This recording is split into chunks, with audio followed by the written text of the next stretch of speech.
Hi, I'm Leanne Ely. I'm a nutritionist, a New York Times best-selling author, and some people even say I'm a life coach. I started the Daily Dish Show to share my story, my truth, and my journey to vibrancy, and to inspire others to do the same.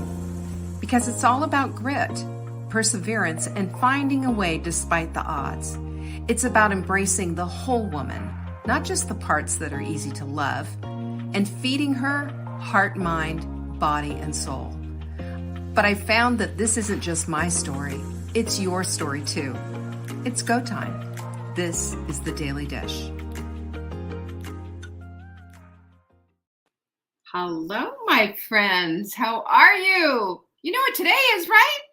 It's Wise Women's Wednesday. Yay!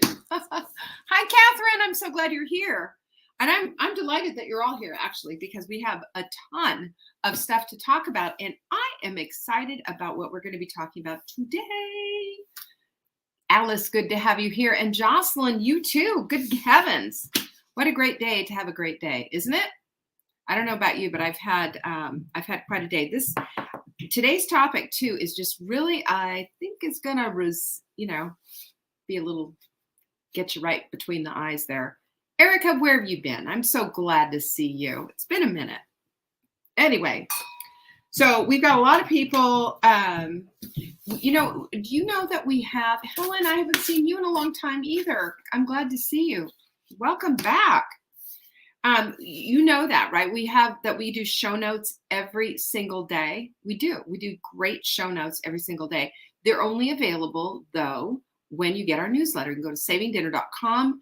And there's a little pop-up. Just fill it out. Trust me. You're going to want these show notes. This today, especially because I've got so many juicy, yummy quotes that you're going to want to put in your journal. You're going to want to ponder. You're going to want to be into it because it's just yummy. That's all. Sandy's in the house. Same's Deborah. Good to have you both here. And anyway, I really want to get busy in talking about this because this is the stuff that most of us can relate to. I'm just going to say that. At least I can. Big time. Hello, Jane. I can relate to this. I think you can too. And we are going to talk about it because that's what we do. Cheers. Ann Hart in the house. Good to have you here. So don't forget too, we have such a great deal right now on our carb cutter. This is one thing I would never be without. I keep some in the car. I keep it in my purse. And I keep it on my countertop because we use this in our house. It works. Carb cutter takes the brunt of the carbs and doesn't put it on your waist. You know how carbs are. Carbs can be evil doers. I'm sorry, I'm all messed up here. Linda, hello. I'm glad you're here. Thanks so much for coming today. This is white kidney bean extract, and there are studies showing you how white kidney bean extract works. And basically what it does is it captures the amylase and it says, okay, we're not digesting that. We're going to just take it right through the digestive tract and get rid of it. It's terrific because you don't have to go off the rails. You just have to take your carb cutter. That's it. savingdinner.com/show. If you buy 3, you're going to get one for absolutely free. It's a killer deal. We do this, from time to time. Don't forget about that. Do I have anything else to say? I don't think so. I have nothing to say. Oh, except our quote of the week, right? Who's sprinting give me some pinkies up if you're a sprinter this week. Our sprint, I've got some things in the works right now. I'm about to release our ultimate hot melt sprint. Anyway, I'm going to get that. We're going to be working on everything for that and getting that out to you shortly. But I'm really excited about, there's a lot of new research that's really, it's making my little eyes pop out of my circuit. So out of my head. So, I'm going to pass that on to you. When I learn about something new, I was like, okay, this is it. This is what we got to do. Because I know who you are. I know who my audience is. And this is for those of us of a certain age that we need to adjust things just a wee bit. So I will explain all of that for you, and I cannot wait to share it with you. That's coming. There's my mother hen. Hi, Nancy. Cheers. Here's to you. And don't forget L-glutamine and Two things that I massively recommend if you're struggling with cravings is L-glutamine. We have that. It looks like this. Loose form. That's always what you want. That it comes in this little container, and it just really helps with cravings. It helps you to not think and go into that negative loop in your head and just say, "Oh, I wish I had. I wish I had." No. You don't need to do that. You don't need to do that. As a matter of fact, it's in my water bottle right now with my hot milk. Right? This is 40 ounces down the hatch, almost done. So your L-glutamine is going to help you with that. By the way, it also helps with muscle pain. There's a new study telling that it helps with AFib. So I would also work with your doctor if you have AFib. Don't just start taking L-glutamine. Talk to your doctor, bring him the study. Okay? You can find those studies, by the way. You have access to PubMed, just like I do. So this is great. This is an empowering tool. Secondarily, we also have, I'm telling you about the InflaCrusher, L-glutamine, and also hot milk mix. It's wonderful for electrolytes and for all kinds of stuff. It keeps you in ketosis. Can't recommend it enough, high enough, right? Hot milk mix. SavingDinner.com/hot milk mix and SavingDinner.com/LG. Now remember, all of these links that I'm firing at you are all available on the announcements page, which is SavingDinner.com/announcements. How do you like that? So, quote of the week. Boy, is it a doozy or what? Brendon Burchard, one of my favorite people, because he's just he really helped me get a grasp on my mindset for running a business, for getting past a bunch of negativity. Made me see things a lot differently. I've been to a few of his things, and he's really, really good. Read some of his books, and I really have great appreciation for him. So I love his quotes. This one: perfectionism is a delay tactic fancied up to look respectable. Does that just drop the bomb on anyone? Sure did me. Because we can say, "Oh, I'm just, I'm trying to get it just right. I'm trying to whatever." But really what we're doing is procrastinating. So, sleight of hand. I just thought that was such a good one. If you know, right? And if it rings the bell, great. If it doesn't and it just annoys you, well, then let it go. But if it is annoying you, there's a reason why. Have you noticed that? The things that really annoy us and people that annoy us, usually that's something that's saying, hey, that's inside of you. That's something that you need to work on. I don't like it when I hear things like that because I don't want to be that person. But we all are that person from time to time. So yesterday we talked about fear a lot, didn't we? A lot. But you know what another component of fear really is feeling out of control. There's a fear there of not being able to get in there and fix things. And also on the other side of being out of control and feeling like everything's out of your grasp is micromanaging. Yeah, we're going there today. Ooh, baby. Seatbelts, ladies and gentlemen. Hi, Julie. What we need to understand is that everything is either beyond your grasp because it's gone too far, or you micromanage every single solitary thing and get hardly anything done, including down to how the toilet paper's on the roll. And when I say this, please understand, in my mind, there's one way that the toilet paper goes on the roll. It needs to come over the top, not underneath. That's too hard to grab, right? Over the top. Don't argue with me on that. I'm right. You see what I mean? These are 4 fingers pointing right back at me. I'm telling you right now. So here's the deal. One of the things that people do when they're feeling either overwhelmed or that they're micromanaging is they happen to have, good point, Rebecca, thank you. She agrees with me. Julie's amening me, and Sandy, well, she's just glad there's paper there. And I totally understand that too, because a girl doesn't want to drip dry, right? Or worse. So we do need to have our TP, right? But here's the thing that can happen when you've got these two counter feelings and emotions and situations going on. You can find yourself falling silent, not using your voice at all. And if you choose to have no voice, you are choosing to have no vote in your life.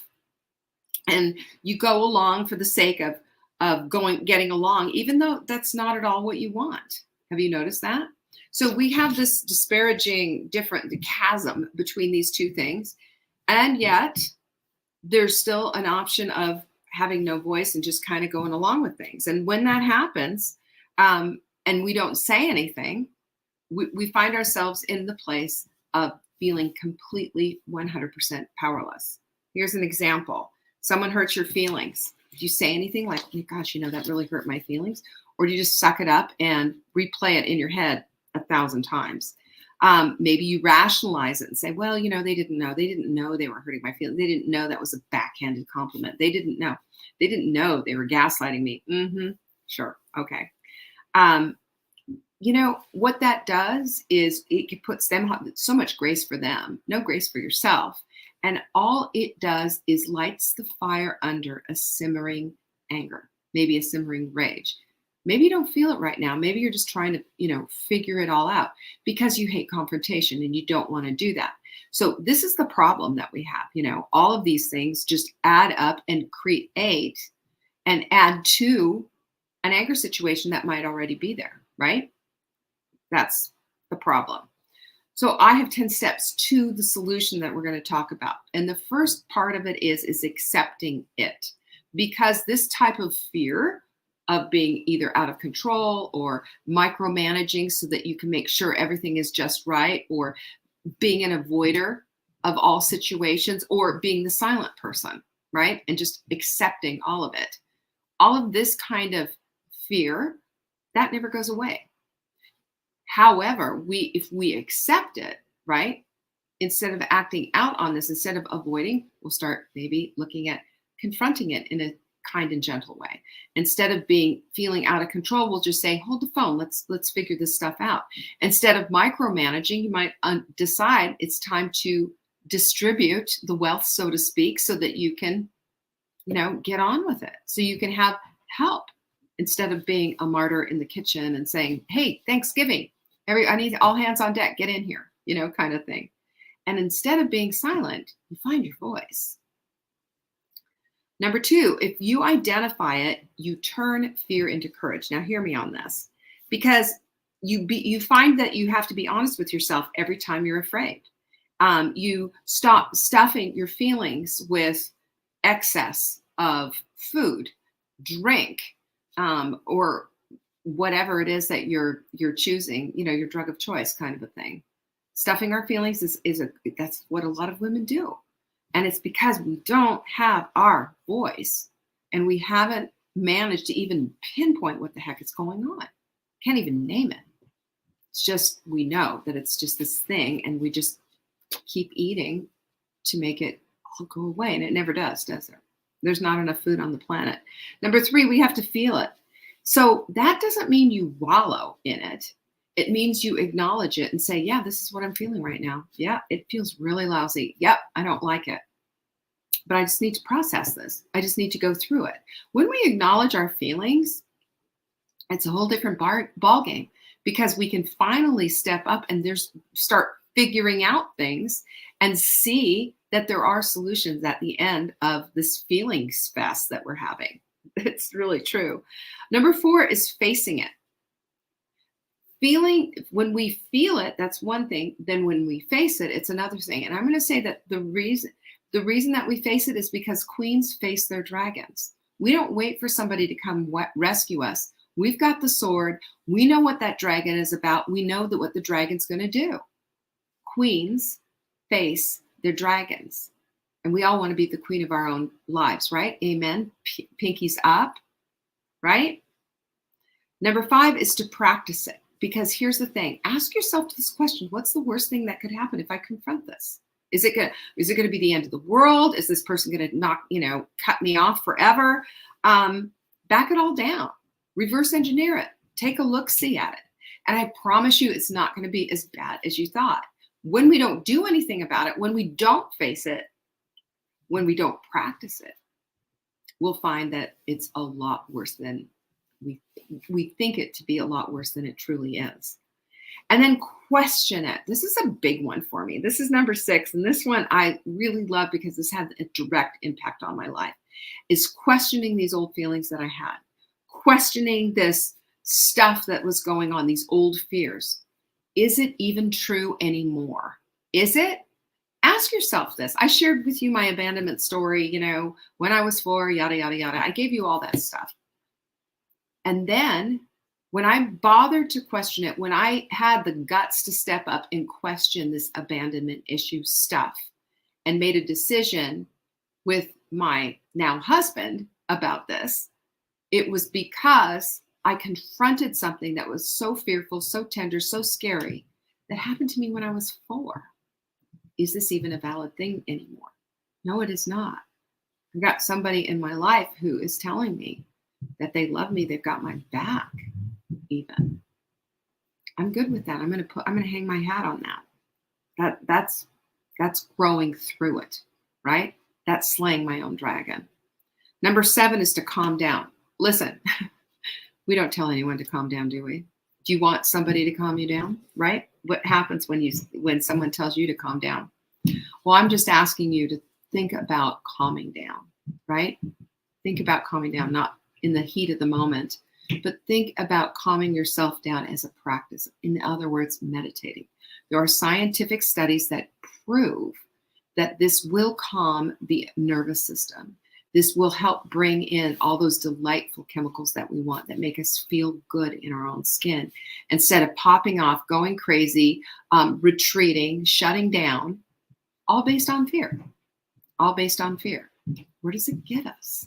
Nowhere. We might have different tactics. We might use the avoidance, the silence, the overwhelm thing, and just retreating, and then or the micromanaging thing.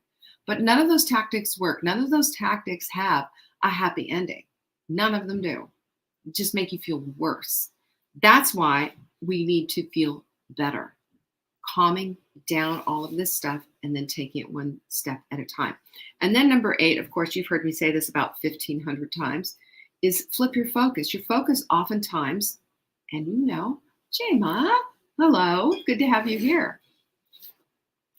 Your focus can oftentimes be so on the problem that you don't seek the solution. If we're seeking the solution, we start asking, okay, so what is going on here? How do I look at this? How can I do it? How can I get through this problem and deal with it? What's it going to take? We start asking those questions. We calm things down a little bit and we start getting a little bit analytical, and it helps us to solve this problem, because your brain, you're putting your brain on alert, by the way, your brain automatically wants to figure things out. That's why you have this big old prefrontal cortex, right? This is why. So if we have appreciation over catastrophizing, can you imagine what would happen? Appreciation for the brain, appreciation for the fact that yes, everything is darn right. Everything is figure outable. And yes, you can figure this out. Yes, you can. Because God made you that way. You've got the brain for it, and you've got the DNA for it, and you've got the guts for it, and the grit. You just haven't tapped in yet. And number 9 is to trust that God ultimately has you in the palm of his hand. Do you believe that? I believe that with all of my heart. If that's the case, what can befall me, right? What can? All right, I got this issue, I got this problem, I got this thing, I've got this fear or fears, but nothing's going to get in the way of, God having me in the palm of his hand. There's logic there. And number 10 is create your courage castle. We talked about that a little bit yesterday in the wobbly fear fence. It's a fortress, though. Their courage castle is a fortress of repelling fear. Now, there is this thing called the OODA loop. You ever hear of this? Okay, I'm going to tell you what this is. It's from the military, and it means observe, orient, decide, and act. OODA. That's what OODA stands for. Observe, orient, decide, and act. And this was developed by Air Force Colonel John Boyd. And it was used first during the Vietnam War to teach pilots how to engage in combat. Not nice. But here's what he said. He who can handle the quickest rate of change survives. Doesn't that make sense? So when we use an OODA loop for our fear, we can go from overly emoting into survey mode pretty quickly. That's what happens. And the analytical mode, we're surveying the scene and figuring out what the heck is going on, and we start to get analytical about it. That means we're going to drop back. We're going to park our emotions here for just a minute and drop into this part of the brain that figures things out. Hi, Autumn. And that gets us out much faster from all the negative loop stuff. And what happens is we observe what's going on. We orient ourselves to how this is impacting us. We make a decision what to do, and then boom, action. We make that decision and we do it. Every time we try something new, like maybe you're standing up for yourself for the first time, or you're confronting something, it's an experiment. It's outside of the box. It's outside of what you know, and it might feel a little bit scary to do so. But the anticipation of the scariness is the worst part. It's not doing it that is the hard part, believe it or not. It's the anticipation. And Sandy, you're absolutely right. It is a way to get unstuck. It absolutely is a way to get unstuck, because these negative loops are stuck situations because we find them repeating, right? Over and over again. Hi, Annette. I'm glad you're here. So what we find, though, is when we're in this experiment and when we understand that we're doing something for the first time, yes, it's an experiment. It may succeed, it may not, but that doesn't mean we don't attempt it again. Maybe we just do a little slight tweak, and maybe we just change the way that we present or our approach to the situation. But each experiment always is going to yield some kind of result. Look for the result. What can I learn from this? There's your experience file right there. What can I learn from this in order to be better for the next time? Because we've all been in these negative loops. We've proven over and over again what doesn't work. So even though you might try and experiment something and think, okay, let's see how this works, and it doesn't, that doesn't mean that approach doesn't work. It just means you haven't found exactly the right approach, right? You got me on this? We're always fine-tuning, in other words. We have to fine tune. We have to keep stepping back. We have to keep analyzing what's going on. So this is a cycle. And as the cycle continues and the faster it does, the more you learn. And that helps you to refine your response and stop knee-jerking in the face of fear and hiding from it. Because hiding from it's not going to help. It's still going to be there. And it's going to get worse. It's going to get bigger. And it's going to be even more scary. Just as like you were a kid when the boogeyman was hiding in the closet, right? That kind of fear. That's how our amygdala basically is reacting, as if you're 4 years old and there's a boogeyman in the closet. The boogeyman has gone from, as tall as you are to now 8 feet tall. It's not true, of course, but this is the fear factor that our brain works off of. Craig Ballantyne, a success coach out there, he's really great. I love what he says, and I sometimes say this, when on our team here, when we're working, is that success loves speed. Delay kills dreams. It's true. Delay kills dream, and success loves speed, because we can get there faster when we just decide to do it. So if you've made a decision, like, for example, that you're going to confront somebody who's hurt your feelings, make that decision and go do it right away. Don't sit on it and wait on it day after day after day, because that boogeyman's going to grow in your closet. We need to confront and do it. The worst part of the confrontation is the anticipation of said confrontation. It is the worst part. So when the more that you test out this response, by the way, the more lessons you learn, and then you're going to find the thing that works for you. You're going to find your own groove. This is important because we're not all alike. But we all universally need to, at times in our lives, confront things that aren't working for us, confront situations, confront people, confront an employer, confront somebody who is just dealing you wrong. You can't fix it if you can't talk about it. So you got to apply this approach for everything in your life, however, for your work, for your family, for your friendships, everything has this set of rules. If you want to find love, how are you going to find love, right? I had somebody who told me the other day, we were having a big, interesting conversation, a bunch of women, and they're, oh, I just won't go online to meet anybody. Okay. Let me know how that works out for you. That's where I met Mark. I met him online. If you want to become more productive, you don't keep doing the same ineffectual thing and expecting it suddenly to change for you. It's not going to work, you know? And even if you, so, and I've coached, as you know, a lot of women, and I will have somebody who will say, well, it used to work for me, 30 years ago, whatever. Okay, but it's not working for you now. So just because you had success in the past, pattern your success off of the past. But if it doesn't quite compute, that means it needs some tweaking. Be open for that. Be open for the tweaking, because what got you here won't get you there. I mean, that's just a thing, right? So when we start implementing these OODA loops, remember what that is? Observe. What is it? Observe, orient, decide, and act. When we do these OODA loops, we get expert eyes on our stuff outside of our situation and accountability to follow through. That's when we're going to finally start seeing things change. It's true. Sometimes you do need an expert pair of eyes. I had that with a pickleball lesson, somebody saying, no, with your swerve, this is what you need to do. And boy, did my serve get a whole lot better. I needed an expert opinion. We all need an expert opinion sometimes, or somebody who we trust, or somebody that maybe we can bounce things off of. But don't be a sounding board. I know I hear people, oh, I just need a sounding board. Well, just if we are finding ourselves in this thing of just having to voice all this stuff all the time, that puts us in the place of the whining and complaining situation instead of here's the situation, here's my analysis of it, and this is what I'm going to do instead, the OODA loop. So fear holds us back. We know that, but we have the means to get out of it. We have the means to go to the Courage Castle. So there's this thing in weight loss called the whoosh effect. And I've coached some of my clients. I've experienced this personally.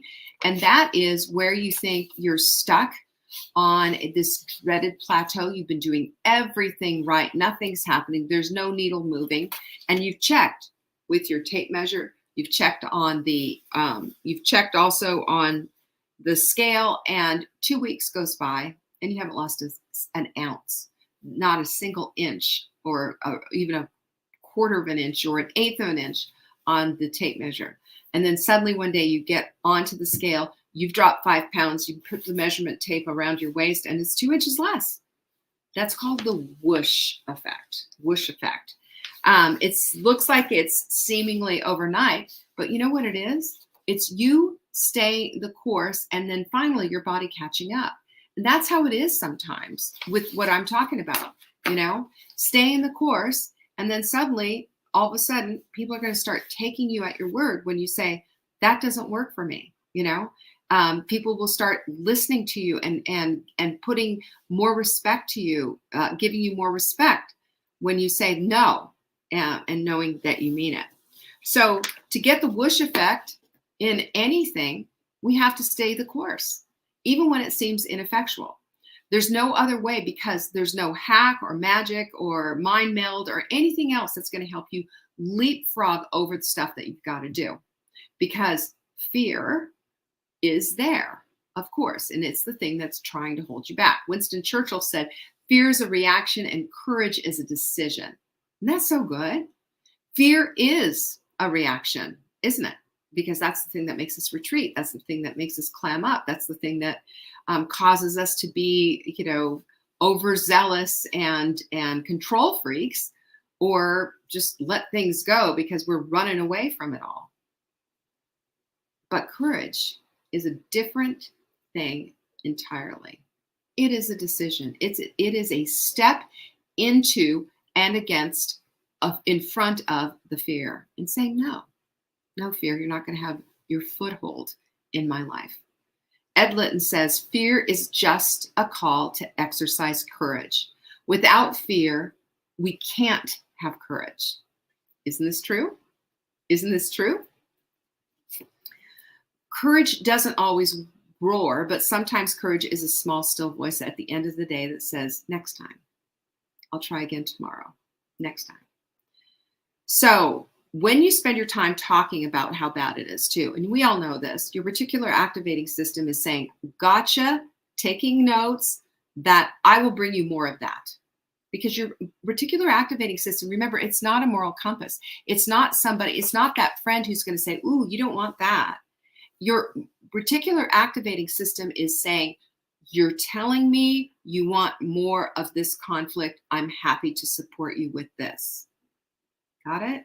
That's why we don't want to whine and complain and talk about how bad it is and get feedback or, confirming what you think and on and on and on. I used to do that a lot. And it was just, I got the payback. I got the feedback. I got the life playback in my life just simply by doing that. Remember, your reticular activating system is always looking for evidence to support the thing that you're talking about and the thing that you're thinking about. There it is. But if we decide that fear is the teacher, then we have no choice but to confront it and to make the decision for courage. Isn't it true? Fear tells us we're moving toward the outskirts of our comfort zone. We know that. Comfort zone, there's no fear in the comfort zone. It's a big, fat, stuffy couch that feels really good. There's Netflix, there's wine in your glass, there's munchies that you love on the table. That's comfort zone stuff all the way. We are doing something unfamiliar. We are taking on new challenges. We are learning new skills. And boy, that is not comfortable. It's never comfortable. It feels odd. It feels weird. It's not comfy at all. So this means we're growing. And you know what growth means? Once we get beyond the uncomfortable, we will be bigger, we'll be better, and we will be brighter than before. Because when we step into courage, we make the decision for courage. We're also making a decision for a much more vibrant life. We're going to the next level all the way. And it always starts with this idea that we're not going to give in to courage, but we're going to step in front of it. Just like that. Julie, if you have a person who doesn't respond to your nice confrontation, then that is something that is completely out of your control. And we just go, we go to the next thing and we avoid that person.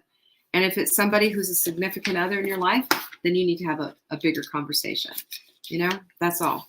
Because you have to make a decision if you're willing to live with that or not. That's my things. That's my thought. And I will tell you, tomorrow is Thursday and I will be thirsty. Will you? I will be thirsty, and maybe we'll talk some more about this stuff. But I know that this is the needle mover, is to combat fear in your life. You have to make the decision for courage. All right? Does that resonate? I sure hope so. If you missed the announcements, don't forget, go to savingdinner.com/announcements. I will see you tomorrow for Thirsty Thursday. Peace be with you. Bye-bye. Thank you for joining me today. You can find me on TikTok for daily tips to help support your most vibrant life.